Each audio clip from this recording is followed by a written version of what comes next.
मंदिर आए हैं, तेरा सुमिरन करते हैं। बलि पूजन हम तुझको चढ़ाते, वंदना करते हैं।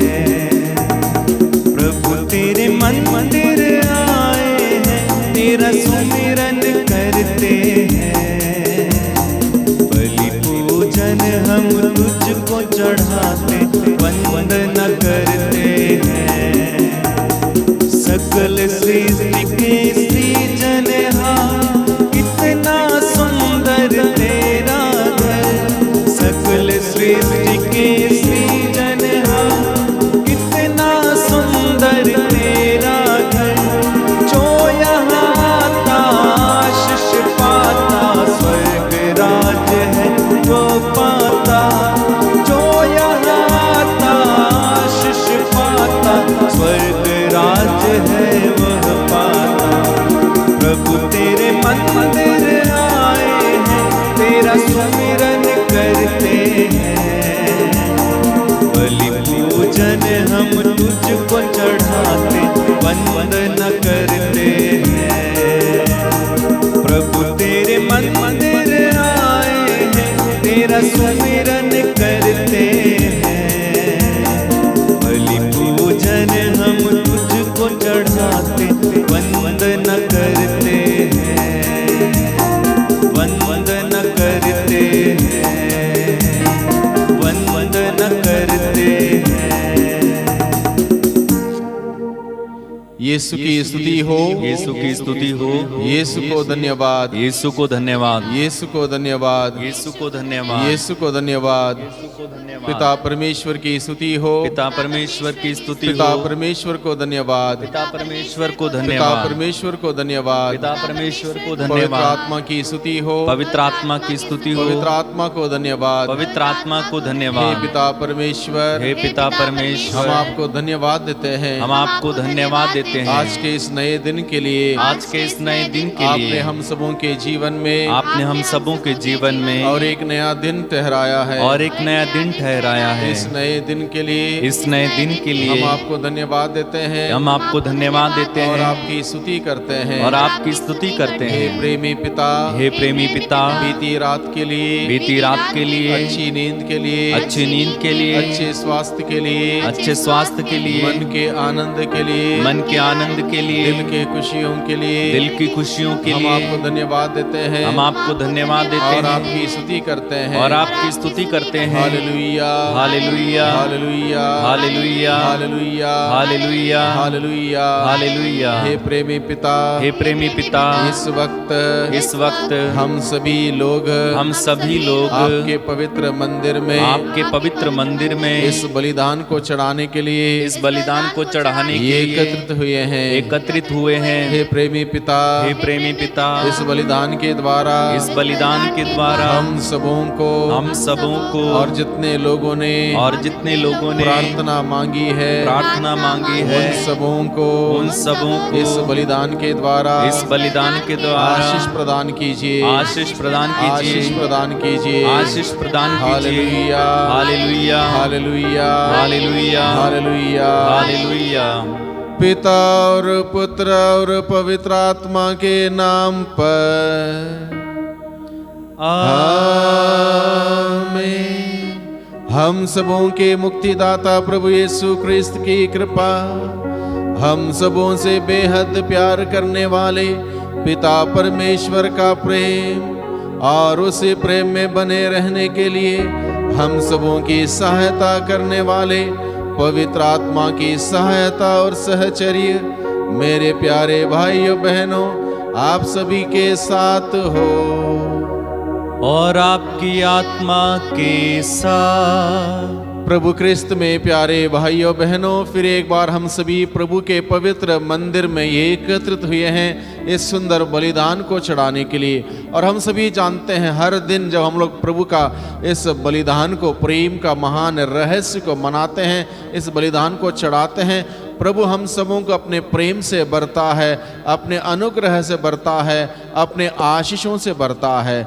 आज के दिन में फिर एक बार प्रभु ने हम सबों को उसके पवित्र वेदी के सम्मुख एकत्रित किया है कि हम सभी प्रभु का वचन सुने, प्रभु को रोटी और दाखरस के रूप में, संस्कार के रूप में ग्रहण करें और प्रभु में हम आगे बढ़ें, विश्वास में हम आगे बढ़ें, प्रभु के प्रेम में हम आगे बढ़ें। इसलिए प्रभु ने हमें बुलाया है। आज के दिन का सुसमाचार हम सबों को बताता है, प्रभु यीशु मसीह बहरों को सुनने के लिए कान देता है, गूंगों को बोलने के लिए आवाज़ देता है। और ये आवाज़ बंद तब होती है जब हमारे जीवन में पाप रहता है। जो व्यक्ति पाप में रहता है, पाप में जीता है, पाप में वातावरण में, पाप में संगतियों में, वह व्यक्ति प्रभु का वचन सुन नहीं सकता है, वह व्यक्ति प्रभु का वचन की घोषणा नहीं कर सकता है। आज के सुंदर एक संदर्भ के द्वारा, एक दृष्टांत के द्वारा प्रभु हमें सिखाता है, प्रभु के पास अगर हम जाएं, प्रभु हमें सुनने की क्षमता देता है और उस वचन को सुनकर उसकी घोषणा करने की हिम्मत और साहस हमें प्रदान करता है। आज के दिन में अपने आप को प्रभु के हवाले कर दें। हमारे जीवन में जो भी पाप हैं, गुनाह हैं, गलती, अपराध हैं, जिसके वजह से हमारा जीवन कुंठित हो गया है, प्रभु से माफ़ी मांगे, जिससे कि हम सबों को पापों की क्षमा मिले, पाप का सारा बंधन खुल जाए और हम सभी प्रभु का वचन सुनने वाले बन सकें और प्रभु के वचन की घोषणा करने वाले हम सभी बन सकें। आइए हम अपने आप को इसमें सब बलिदान में योग रीति से चढ़ाने के लिए अपने आप को तैयार करें, प्रभु से माफ़ी मांगें।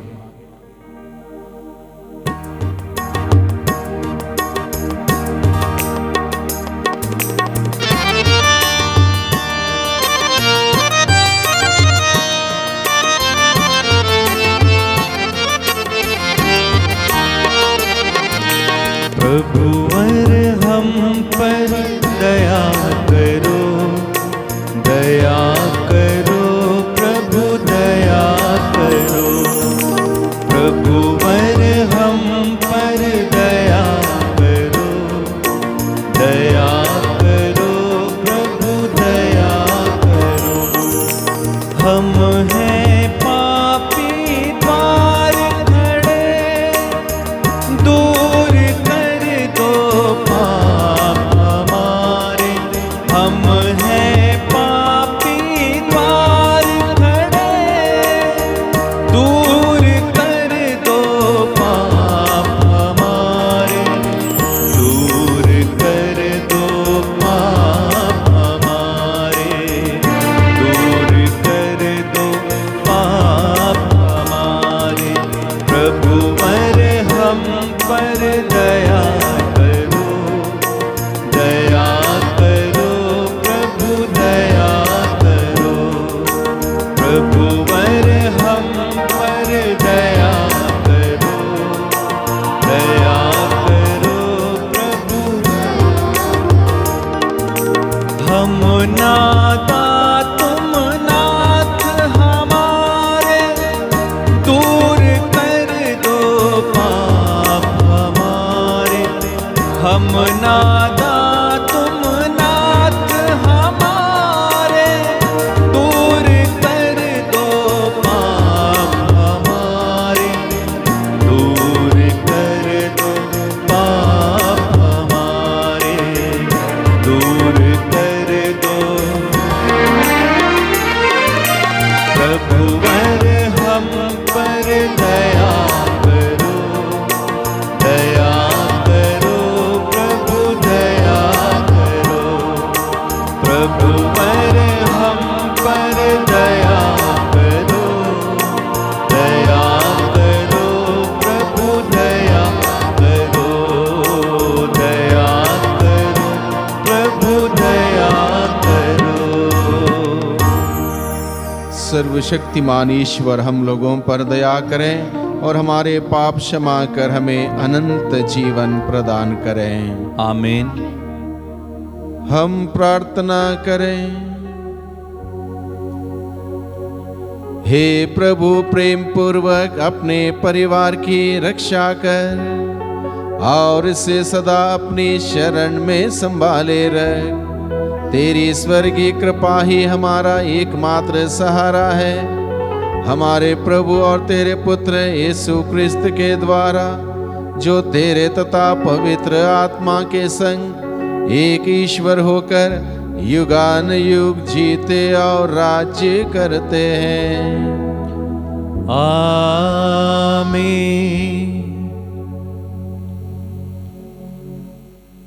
उत्पत्ति ग्रंथ। तुम्हें भले बुरे का ज्ञान हो जाएगा और इस प्रकार तुम ईश्वर के सदृश बन जाओगे। ईश्वर ने जिन जंगली जीव जंतुओं को बनाया था उसमें से सांप सबसे धूर्त था।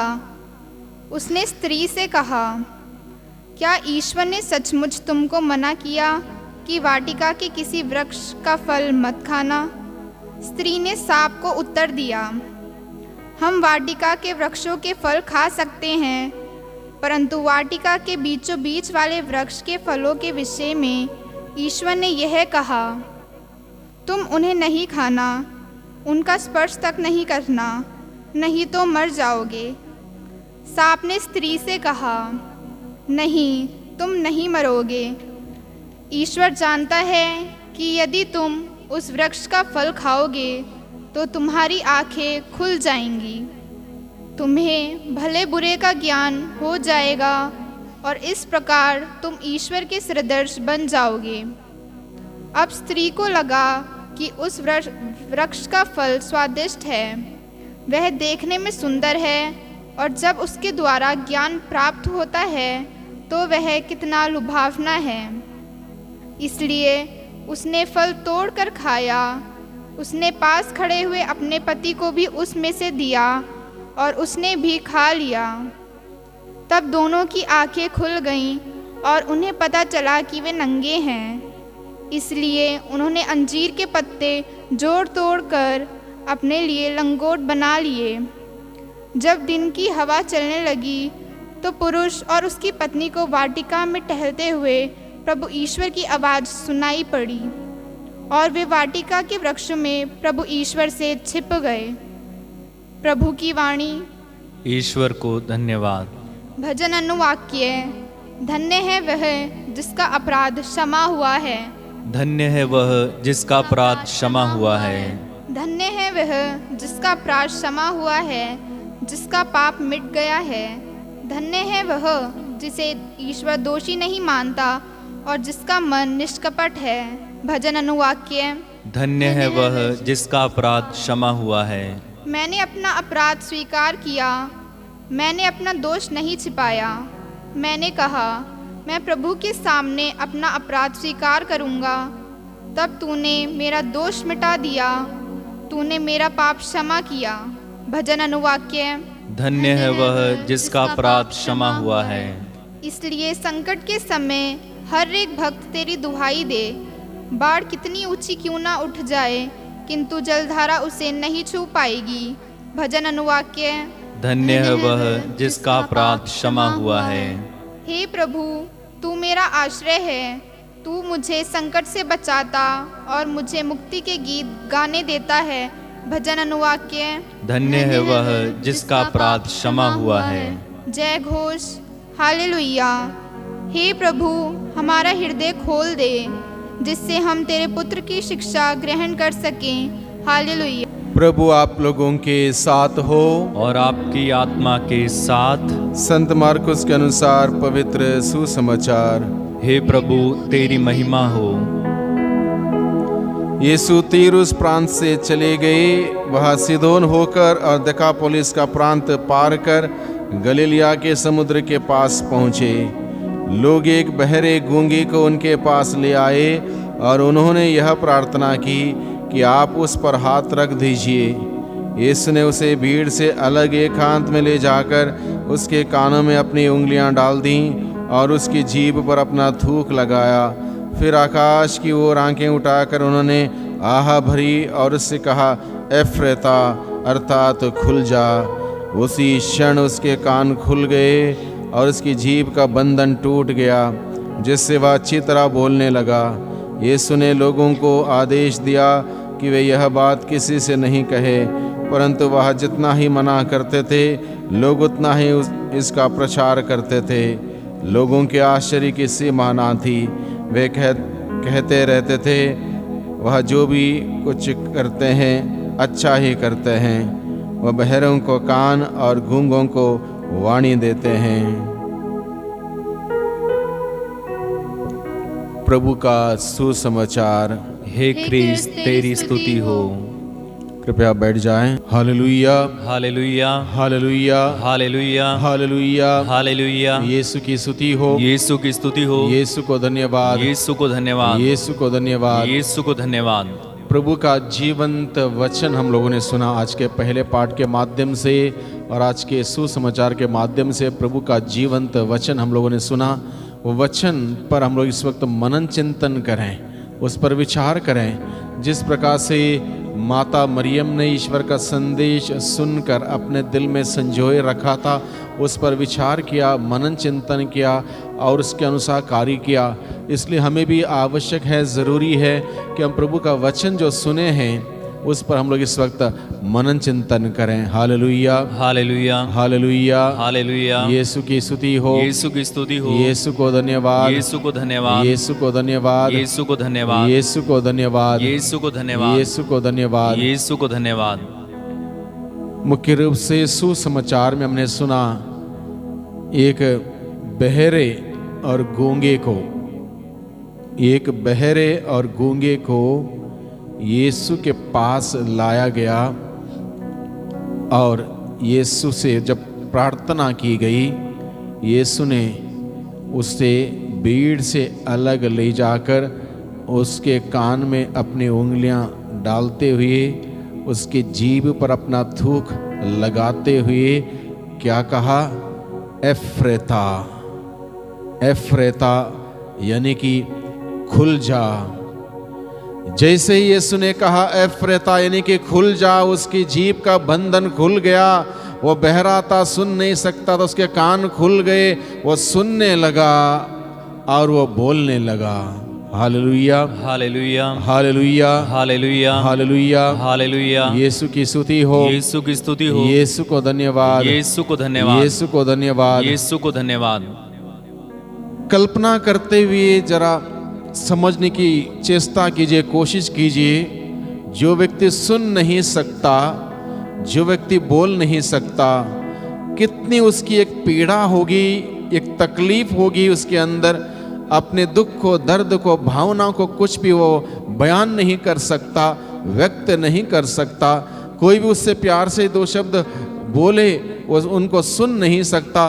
कितनी उसकी एक तकलीफ होगी उस मनुष्य की जो सुन नहीं सकता और जो बोल नहीं सकता। जब प्रभु ने उस इंसान को देखा जो सुन नहीं सकता, जो बोल नहीं सकता, प्रभु को उस पर दया आई और इसलिए प्रभु ने उसको वहीं के वहीं ठीक किया, उसका बंधन खोल दिया, उसका जीभ का बंधन खोल दिया, उसके कानों का बंधन खोल दिया, जिससे कि वो सुन सके, जिससे कि वो बोल सके। हालेलुया, हालेलुया, हालेलुया, हालेलुया। यीशु की स्तुति हो, यीशु की स्तुति हो। यीशु को धन्यवाद, यीशु को धन्यवाद। इस बात पर मनन चिंतन करें। ये एक दृष्टांत है जो 2000 साल पूर्व इस धरती पर घटित घटना है। आज के दिन में जब हम प्रभु का वचन सुनते हैं, हमारे लिए वचन क्या संदेश लेकर आता है, इस बात पर विचार करना महत्वपूर्ण है। क्योंकि प्रभु का वचन जीवंत है, सशक्त है, दुधारी तलवार से तेज है। आज के परिवेश में, आज के कॉन्टेक्स्ट में जब हम प्रभु का इस प्रसंग को सुनते हैं, हमारे लिए प्रभु का वचन क्या संदेश देते हैं। हो सकता है हम सभी बाहरी रूप से सुन सकते हैं, बाहरी रूप से हम बोल सकते हैं, यानी कि हम बोल भी सकते हैं, सुन भी सकते हैं। लेकिन इसके अतिरिक्त और एक खतरनाक बात हो सकती है, जहां बोलना चाहिए हम नहीं बोलते हैं, जो सुनना चाहिए वो नहीं सुनते हैं। इसके मतलब एक प्रकार से आध्यात्मिक बंधन, एक प्रकार से आध्यात्मिक बंधन, जिसके लिए हमारे पहले के संत पिता पोप बेनेडिक्ट 16वें ने इस प्रकार से कहा। क्या कहा? That humanity is inwardly deaf and mute as a result of sin। यानी कि मानव जाति आज के दिन में, आज के परिवेश में आंतरिक रूप से यानी कि आध्यात्मिक रूप से बहरी भी है और गूंगी भी है। बहुत खतरनाक है। शारीरिक गूंगापन या शारीरिक बहरापन टॉलरेबल है, बर्दाश्त कर सकते हैं। शारीरिक रूप से डिफिशियंसी हम इसको बर्दाश्त कर सकते हैं, जो सुन नहीं सकना, बोल नहीं सकना, लेकिन ये बहुत ही खतरनाक बीमारी हो सकती है। जिस प्रकार से हमारे पहले के संत पिता पोप बेनेडिक्ट 16वें बताते हैं, humanity is inwardly deaf and mute as a result of sin, यानी कि मानव जाति आंतरिक रूप से, आध्यात्मिक रूप से पाप की वजह से गूंगी भी है और बहरी भी है। हालेलुया, हालेलुया, हालेलुया, हालेलुया, हालेलुया, हालेलुया। और ये बात हम देखते हैं हमारे चारों ओर। आजकल देखिए, टीवी के माध्यम से देखिए या सोशल मीडिया के द्वारा आप देखिए या अखबार के माध्यम से देखिए, जहां लोगों को बोलना चाहिए वहां पर कोई भी नहीं बोलता है। हमारे देश में कितने सारे लोग परेशान हैं आज के दिन में, किसान समुदाय कितना पीड़ित है और अन्य लोग कितने तकलीफों में हैं, चाहे बच्चे हों, चाहे महिलाएं हों, चाहे बालिकाएं हों, कितने सारे लोग तकलीफ में हैं, लेकिन कौन बोलता है? कोई बोलता नहीं। जिसको बोलना चाहिए, जिसको आवाज दी गई है, इस देश में जनता ने जिनको आवाज देकर खड़ा किया है बोलने के लिए जनता की तरफ से, कोई नहीं बोलता है। यानी कि जहां पाप है वहां बंधन है, जहां बोलना चाहिए वहां उनकी आवाज नहीं निकलती, यानी कि बहुत खतरनाक साबित हो सकता है इस प्रकार की बीमारी, आध्यात्मिक बीमारी, जो पाप के वजह से इंसान की बोलती बंद कर देता है। जहां बोलना चाहिए वहां नहीं बोला, वहां बहुत सारे लोगों को कष्ट झेलने पड़ते हैं, तकलीफ झेलने पड़ते हैं, परेशान होना पड़ता है। और ये आज के परिवेश में, आज के कॉन्टेक्स्ट में ये हमारा देश में हो रहा है। हालेलुया, हालेलुया, हालेलुया, हालेलुया। यीशु की स्तुति हो, यीशु की स्तुति हो, यीशु को धन्यवाद, यीशु को धन्यवाद, यीशु को धन्यवाद, यीशु को धन्यवाद, यीशु को धन्यवाद, यीशु को धन्यवाद, यीशु को धन्यवाद, यीशु को धन्यवाद। और बहुत सारे लोग सुनते भी नहीं हैं। लोग कब से विनती करते हैं अपने जन्म सिद्ध अधिकार के लिए, अपना फंडामेंटल राइट्स के लिए, कब से गुहार लगा रहे हैं।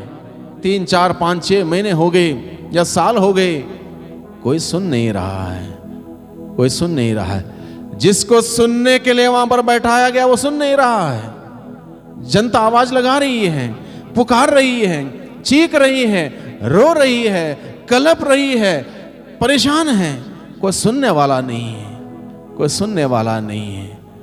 इसलिए प्रभु हमें आज के दिन में निमंत्रण देता है, कहीं मैं भी उसमें शामिल तो नहीं हूं, नहीं सुनने वालों में से, नहीं बोलने वालों में से।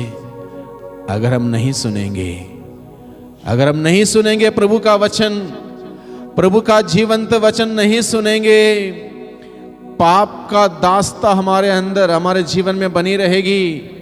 प्रभु का जीवंत वचन जब हमारे कानों में प्रवेश करेगा, पाप का बंधन खुल जाएगा। जब प्रभु का वचन हम सुनेंगे, हम समझदार साबित होंगे। प्रभु का वचन कहता है, प्रभु अपने वचनों के द्वारा बताता है, मत्ती का सुसमाचार अध्याय 7 पद संख्या 23 में प्रभु कहता है, जो मेरी बातें सुनता और उसके अनुसार चलता है वह व्यक्ति समझदार है। साथ ही साथ प्रभु आगे प्रसंग में बताता है, जो मेरी बातें सुनता और उसके अनुसार नहीं चलता है वह मूर्ख है। फैसला हमारा है। जो प्रभु के वचन सुनता और उसके अनुसार चलता वह समझदार मनुष्य है। जो प्रभु का वचन सुनता उसके अनुसार नहीं चलता वह मूर्ख है। समझदार बनना हमारे हाथ में है, मूर्ख बनना हमारा हाथ में है। फैसला हमारा व्यक्तिगत है। इसलिए आज के दिन में प्रभु हमें बुलाता है कि हम प्रभु का वचन सुने, जैसे कि हमारा अंदर का बंधन खुल जाए, पाप का बंधन खुल जाए। जब प्रभु का वचन सुनेंगे हमारा मुंह का बंधन खुल जाएगा। जहां सच्चाई की बात बोलनी पड़ेगी, हमें बोलने की हिम्मत मिलेगी, ताकत मिलेगी, सामर्थ्य मिलेगी। आज के दिन में लोग सच्चाई बोलना डरते हैं, सच्चाई से घबराते हैं। सच्चाई से घबराने की जरूरत नहीं। प्रभु यीशु ने कहा, सत्य ही तुम्हें स्वतंत्र कर देगा, सत्य ही तुम्हें आजाद कर देगा। जो सच बोलेगा, 1 मिनट के लिए हो सकता है एक पल के लिए हो सकता है उसको कहीं लोग दुनिया की दृष्टि में उसको संकट का सामना करना पड़ सकता है, परेशानी का सामना करना पड़ सकता है, लेकिन जिस प्रभु ने कहा, जिसने कहा मैं हूं सत्य, वो प्रभु कहता है सत्य तुम्हें आजाद कर देगा, हमेशा के लिए आजाद रखेगा। दुनिया के दृष्टि में भले ही तुम एक बार परेशान हो जाओगे, लेकिन सत्य तुम्हें आजाद रखेगा, बंधनों में नहीं रखेगा। हालेलुया, हालेलुया, हालेलुया, हालेलुया। यीशु की स्तुति हो, यीशु की स्तुति हो, यीशु को धन्यवाद, यीशु को धन्यवाद, यीशु को धन्यवाद, यीशु को धन्यवाद। इसलिए भाइयों बहनों, आज के दिन में जो हमने प्रभु का वचन सुना है, गूंगे बहरे व्यक्ति को ठीक करने का, उस वचन के सामर्थ्य से हम प्रभु से प्रार्थना करें कि प्रभु हम सबों को उसके वचनों को सुनने की कृपा दे, शक्ति दे, सामर्थ्य दे, और वचनों को सुनने के बाद उस वचनों की घोषणा करने की, उस सत्य वचनों की घोषणा करने की हिम्मत और साहस हमें प्रदान करें, जिससे कि हम प्रभु का वचन सुन सकें, प्रभु के वचन की घोषणा कर सकें। जहां प्रभु का वचन संचार करेगा वहां पर अंधकार दूर हो जाएगा, वहां पर बंधन खुल जाएंगे। प्रभु यीशु ने कहा एफ्रेता खुल जा, और प्रभु का वो शब्द हम सबों तक पहुंच जाएगा। जहां जहां बंधन है वहां प्रभु का वो वचन पहुंच जाए। वो वचन कैसे पहुंचेगा? जब हम प्रभु का वचन सुनेंगे, उस वचन की घोषणा करेंगे, उस वचन को बोलेंगे, तब जाके वो वचन पहुंच जाएगा। और जहां जहां वचन पहुंच जाएगा वहां पर बंधन खुल जाएगा, वहां आशीष आ जाएगी, वहां शांति आएगी, वहां चंगाई आएगी, वहां जीवन आएगा, वहां पर खुशहाली आएगी। प्रभु का वचन जीवन प्रदान करता है। वही जीवंत वचनों को हमने सुना है। प्रभु से हम प्रार्थना करें आज के दिन में। आइए अपने आंखों को बंद रखें, इस वक्त हम प्रभु से प्रार्थना करें। प्यारे प्रभु जी, धन्यवाद देते हैं आज के जीवंत वचनों के लिए। जीवंत वचनों के द्वारा प्रभु आपने हम सबों से बातें की हैं, हम सबों को प्रेरित किया है, हम सबों को आपने अपने करीब बुलाया है। हम आपको धन्यवाद देते हैं। प्यारे प्रभु जी, आपका वचन हम सबों के अंदर आग जैसे प्रवेश करे और हम सबों के जीवन में जो अशुद्धता उसको शुद्ध करे। और आपका वचन की आग हमारे अंदर ऐसे प्रवेश करे, हमारे अंदर की जो अशुद्धता, पाप की दास्ता है, पाप का बंधन, उसको खोल दे, जिससे कि हम आपका वचन को सुनने वाले बन सकें, जिससे कि हम आपके वचन की घोषणा करने वाले बन सकें। हम विशेष रूप से प्रार्थना करते हमारे देश के लिए, देश के सभी नेताओं के लिए, सभी अधिकारियों के लिए, वो जनता की पुकार को सुन सकें, जनता की आवाज को सुन सकें और उसके अनुसार उनके हित में कार्य कर सकें, जिससे कि हमारे देश भर में शांति, अमन, चैन का संचार होने पाए। देश का हर एक व्यक्ति, हर एक नागरिक प्रभु आप में आनंद मनाए, आपका राज्य हमारे देश में आए। इसलिए प्यारे प्रभु जी, आज के दिन में सारे निवेदनों को आपके सम्मुख रखते हैं, पूरे देश को आपके सम्मुख रखते हैं, देश के नागरिकों को तेरे सम्मुख रखते हैं, किसानों को तेरे सम्मुख रखते हैं, पीड़ित वर्ग को आपके सम्मुख रखते हैं। प्रभु आप कह दीजिए एक शब्द मात्र है और हमारा देश में चंगाई आएगी, हम सभी नागरिकों में चंगाई आ जाएगी। सब जगह जहां बंधन है खुल जाएगा। आपने कहा एफ्रेता खुल जा, वही प्रभु शब्द आप कह दीजिए और सब जगह सारे बंधन खुल जाए, जिससे हम सभी आजाद होकर आप में आनंद मना सकें। दुआ करते हैं उद्धारकर्ता यीशु मसीह के नाम से, आमीन।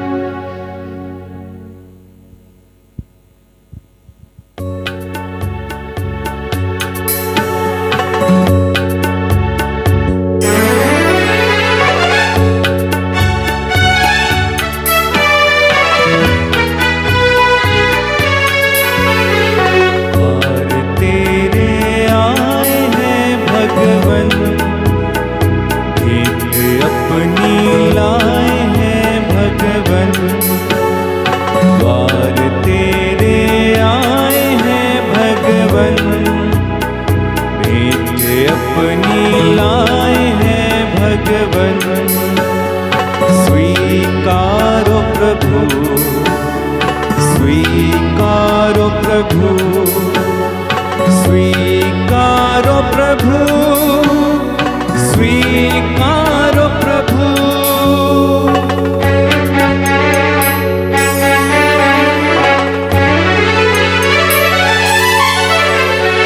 गेहूं की रोटी लेके प्रभु जी आए हैं, दाख रस का प्याला भी ले आए हैं।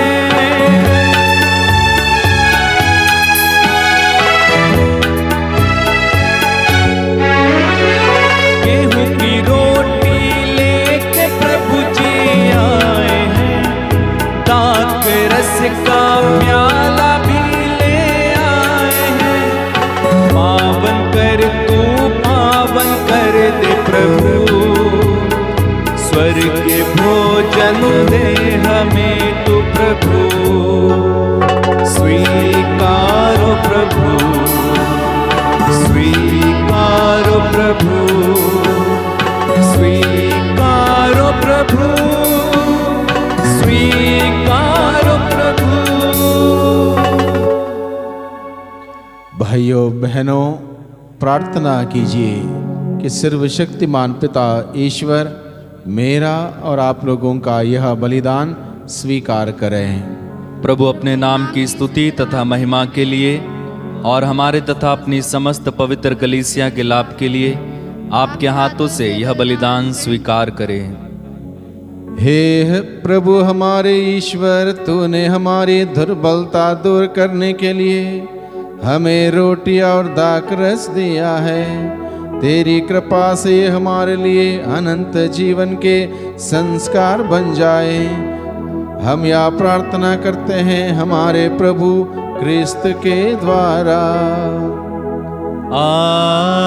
आमीन। प्रभु आप लोगों के साथ हो और आपकी आत्मा के साथ।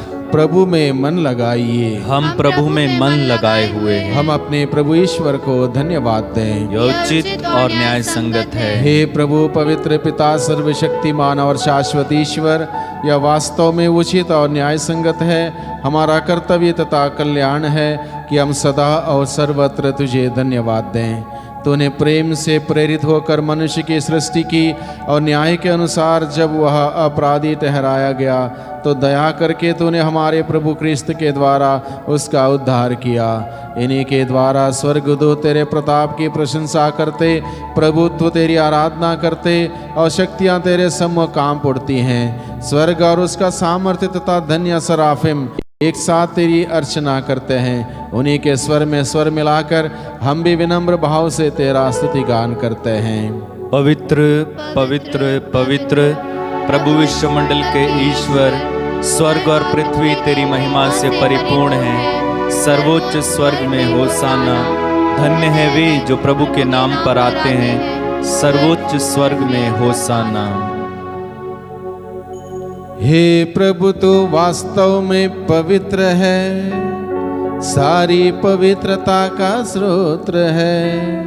हम तुझसे प्रार्थना करते हैं तो इन उपहारों को अपने आत्मा के संस्पर्श से पवित्र कर दे कि यह हमारे प्रभु यीशु क्रिस्त के शरीर तथा रक्त बन जाए।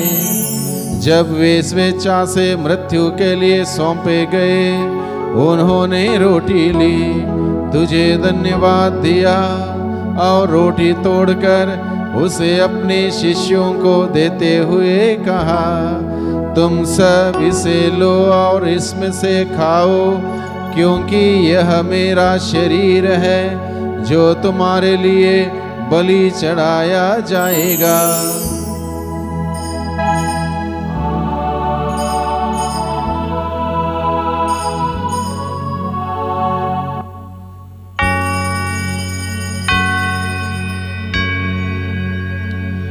इसी भांति भोजन के बाद उन्होंने कटोरा लिया, तुझे धन्यवाद दिया और उसे अपने शिष्यों को देते हुए कहा, तुम सब इसे लो और इसमें से पीवो, क्योंकि यह मेरे रक्त का कटोरा है, नवीन और अनंत व्यवस्थान का रक्त, जो तुम्हारे और बहुतों के पापों की क्षमा के लिए बहाया जाएगा।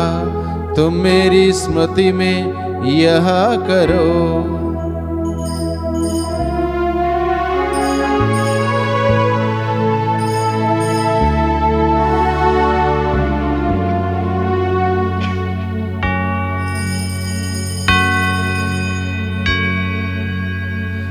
विश्वास का रहस्य।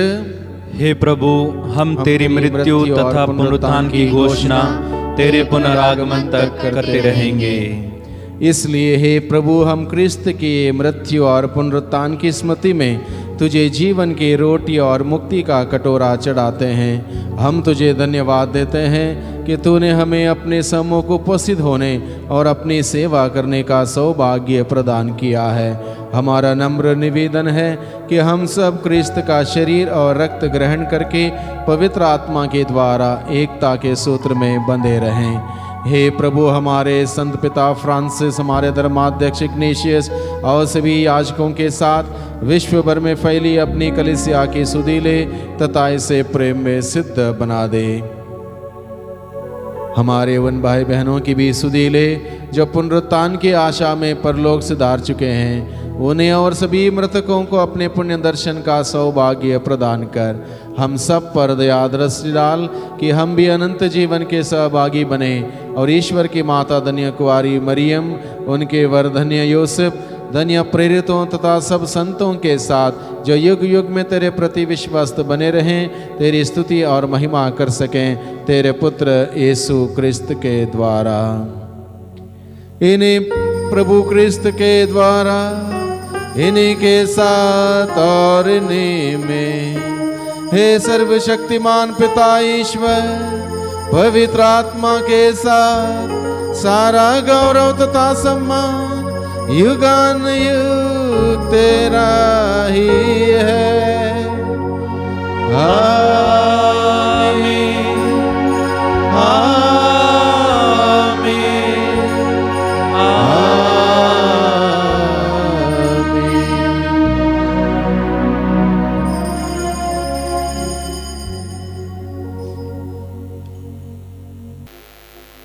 हम सब मिलकर प्रार्थना करें जैसे प्रभु ने हमें सिखाया है।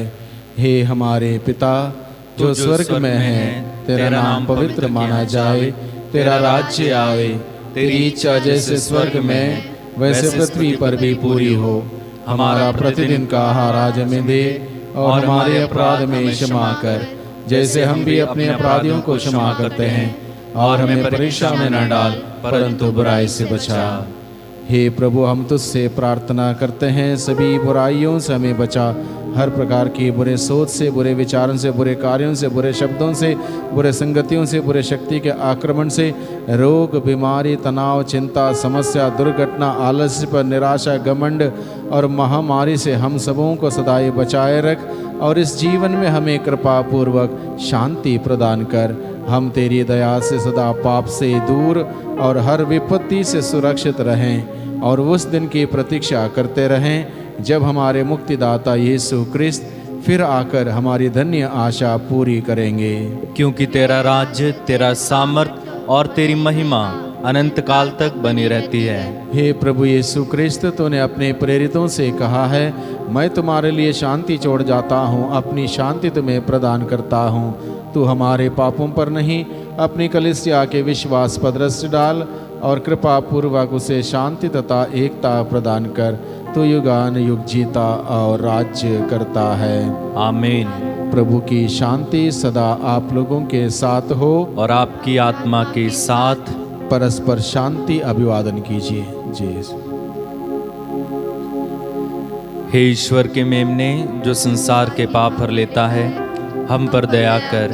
हे ईश्वर के मेमने, जो संसार के पाप हर लेता है, हम पर दया कर। हे ईश्वर के मेमने, जो संसार के पाप हर लेता है, हमें शांति प्रदान कर।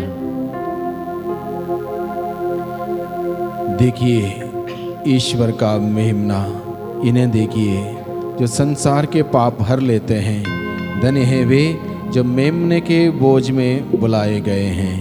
हे प्रभु, मैं इस योग्य नहीं हूँ कि तू मेरे यहाँ आए, किंतु एक ही शब्द कह दे और मेरी आत्मा चंगी हो जाएगी।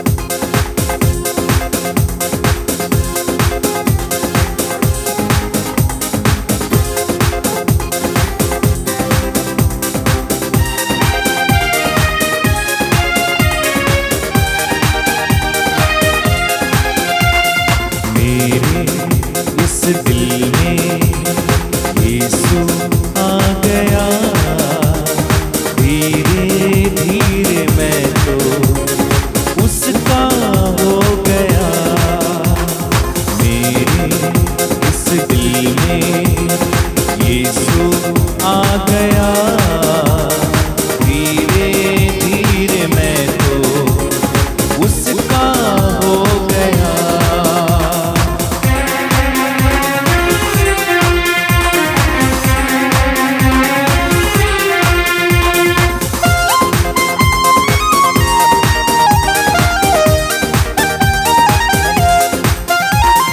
चाहे भूख हो, चाहे प्यास हो, चाहे दुख हो, चाहे दर्द हो, चाहे भूख हो, चाहे प्यास हो, चाहे दुख हो, चाहे दर्द हो, कोई भी मुझे उसके प्यार से, कोई भी मुझे उसके प्यार से अलग कभी नहीं कर सकता।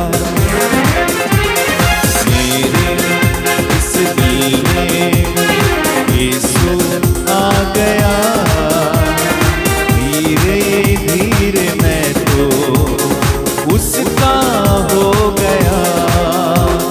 मेरे इस दिल में यीशु आ गया, धीरे धीरे मैं तो उसका हो गया।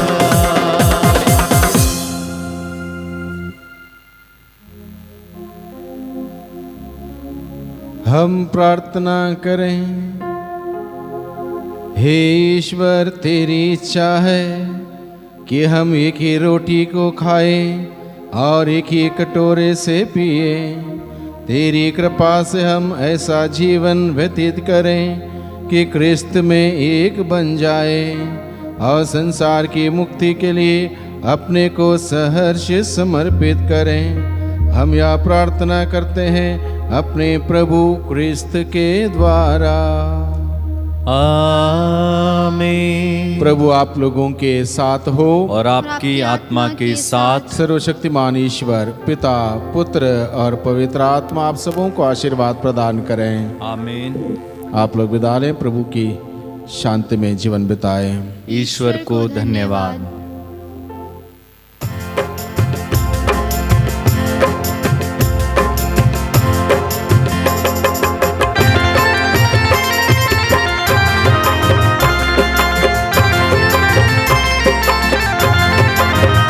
तेरा धन्यवाद करता रहूं, तेरा धन्यवाद करता रहूं, जब तक यीशु मैं जिंदा रहूं। तेरा धन्यवाद करता रहूं, जब तक यीशु मैं जिंदा रहूं। मिट मिट के पुतले में सांस तूने भरी, धीरे धीरे कर दिया सृष्टि को पूरा। फूलों की खुशबू से जिंदगी भरी, जो बीता अधूरा तूने कर दिया पूरा। तेरा धन्यवाद करता रहूं, जब तक यीशु मैं जिंदा रहूं। तेरा धन्यवाद करता रहूं, जब तक यीशु मैं जिंदा रहूं।